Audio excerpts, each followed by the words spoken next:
So as you can see here, the big old sign, we're here live at Brooklyn's Barclays Center to talk about the Galaxy Note 10, all three models. So the first model is 6.3-inch AMOLED with 3,400 milliamp battery and 8 gigs of RAM, 256 gigs of storage.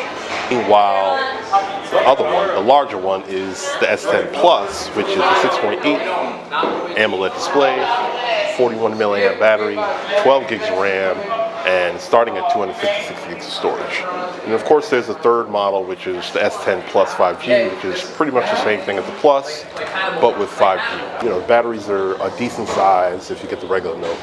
If you get the bigger Note, they're really good. But on top of that, they beefed up the wattage. So wattage is up to 45 watts when you're charging via USB-C, which is nuts, super fast.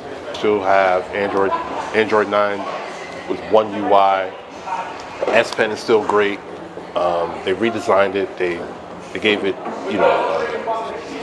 they gave it an accelerometer, gyroscope, so you can really use it as a wand while holding the button. So in the camera mode, you can use it to do different things. Like before, you could just click to take a picture and then click pictures, cycle through camera modes, switch sides between front-facing and back-facing cameras, as well as take videos and different things. So it works pretty well. I'd like to see how the finished version of that will look, so we'll see if we get our hands on one, fingers crossed. Speaking of the cameras, the front-facing camera is a 10 megapixel selfie camera with f2.2 stop, and on the rear you have 3 cameras, one for each Note 10. So you have 12 megapixel standard with the variable aperture of f1.5 to f2.4, 16 megapixel ultra wide, and then a 12 megapixel telephoto with two times optical zoom.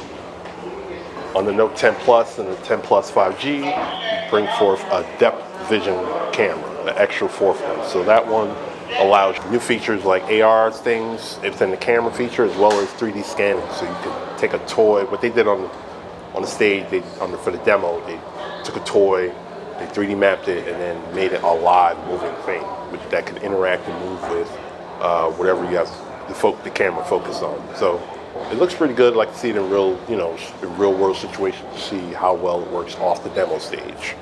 So to focus more on the creators, they made sure to finally put in a built-in video editor. So I'm not sure why Android still doesn't have a version of iMovie. You do screen recording finally. They have 3 mics built in, so you can do audio zoom, which is something that LG tried a few years back. So pricing. So the regular standard Note 10 starts at $950, Note 10 Plus starts at $1,200, and the Note 10 Plus 5G starts at $1,300. Pre-orders for this regular Notes kick off tomorrow by the time this uploads, and should be in your hands by August 23rd. So look forward to getting my hands on it. Not sure if I will or not. Let us know what you think about it in the comments below. We can talk about it. Try to answer whatever questions I can based off the time we spent with it. And thanks for watching. Could be anywhere in the world. You're here with us. We appreciate you for doing so. See you next video. Peace.